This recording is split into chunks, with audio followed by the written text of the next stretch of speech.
Beshem Hashem Naaseh Venatzliach, nous poursuivons aujourd'hui notre étude dans les textes du Nar avec la suite de l'histoire du roi Shlomo en exil. Le riche, qu'il avait reconnu et invité à sa table durant son exil, lui prépara un véritable festin. Au cours du repas, il rappela au roi les jours heureux où il siégeait sur son trône à Jérusalem. En entendant la description de son ancienne gloire et richesse, le roi pleura amèrement. Il avait tellement mal au cœur qu'il ne put rien avaler de tous les mets délicieux qu'on lui servait. Brisé et secoué par les sanglots, Shlomo quitta la maison de ce riche. Il était aussi affamé et misérable qu'avant de l'avoir rencontré. Mais le jour où il trouva un pauvre qui le reconnut fut un jour de fête. « Comment savez-vous qui je suis » demanda-t-il à l'homme qui l'avait salué en lui disant « Soyez le bienvenu, votre majesté ». Le pauvre expliqua qu'il avait souvent vu en allant au pèlerinage à Jérusalem. « Je garde toujours dans mon souvenir les traits du visage de notre roi bien-aimé, dit-il. Et à présent, je vous en prie, votre majesté, veuillez me faire le plaisir d'accepter mon invitation. » Le roi accepta avec joie. Le pauvre lui servit un repas modeste, mais lorsqu'il vit la mine triste de son hôte, il le consola de son mieux. « Pourquoi avez-vous du chagrin, votre majesté ? Ne savez-vous pas qu'Hachem a juré de ne jamais ôter sa grâce de la descendance de David ? Il est vrai que vous passez des moments difficiles, que vous vivez comme un mendiant, mais bientôt tout redeviendra comme auparavant. Je suis sûr que vous retournerez au palais et reprendrez le pouvoir. » Ces paroles encourageantes réconfortèrent le roi. Plein d'espoir, il mangea de bon appétit tout ce que le pauvre lui servait. Et il se dit, ce maigre repas où j'ai entendu de bonnes paroles vaut mieux que le magnifique festin offert par le riche. Il m'avait tellement fait de peine que je ne pouvais rien avaler chez lui.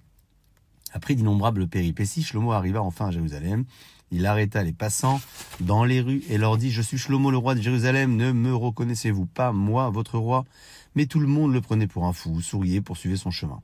Shlomo ne se découragea pas, il ne cessa d'affirmer qu'il était le roi, bien que personne ne semblait l'écouter. Toute la ville finit par le connaître, et ses propos parvinrent jusqu'au Sanhédrin. Les sages, eux, n'étaient pas persuadés qu'il s'agissait d'un fou. Cet homme prétendait être le roi. S'il le disait parce qu'il avait perdu la raison, pourquoi ne prononçait-il jamais d'autres paroles insensées ? Il fallait vérifier la chose. Ils convoquèrent Benayahu ben Yehoyada et lui dirent « Nous désirons savoir que faire de cet homme qui affirme être le roi Shlomo. Toi, qui es l'un des principaux conseillers du roi, tu te trouves souvent à la cour. Tu pourras nous dire si la chose est vraie ou n'est qu'imaginée par un fou. » Benayahu, qui avait été chassé du palais par Ashméda, répondit aux sages qu'il n'avait depuis longtemps plus vu le roi. « Il ne nous a pas non plus convoqués nous aussi comme il l'avait l'habitude, dirent-ils aux sages. Ils décidèrent alors de s'adresser à Bathsheba. « Va chez la mère du roi, dirent-ils à Benayahu, son avis nous éclairera. » Benayahu se rendit chez Bathsheba, comme les sages lui avaient recommandé. Il la trouva en larmes, elle souffrait du comportement de son fils Shlomo. Elle ne le reconnaissait plus, affirmait-elle à Benayahu. Le roi était devenu étrange et méchant. Elle ne comprenait pas ce qui lui était arrivé. Ces paroles éveillèrent un soupçon dans le cœur de Benayahu. Il fallait à tout prix vérifier qui siégeait sur le trône. Benayahu, sans tarder, partit au palais, suivi du mendiant qui se disait roi. Les gardes d'Ashméda essayèrent de les arrêter et de les chasser, mais Benayahu les repoussa et s'élança à l'intérieur du palais. Il s'avança droit au trône et souleva le manteau du roi. Ceux qu'il vit n'étaient pas les pieds d'un homme, mais ceux d'un coq. Il comprit immédiatement qu'un démon était assis sur le trône.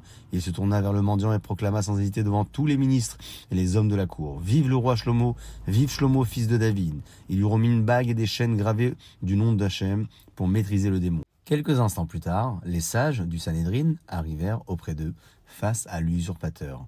À la vue de tout ce monde qui soutenait le vrai roi, Ashméda prit peur, il souleva ses ailes et s'envola au loin pour disparaître à jamais.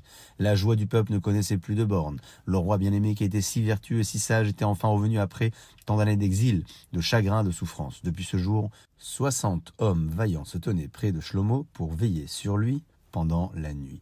Sur ce, chers amis, s'achève l'histoire du roi Shlomo en exil. Baruch Adonai Leolam, amen ve amen.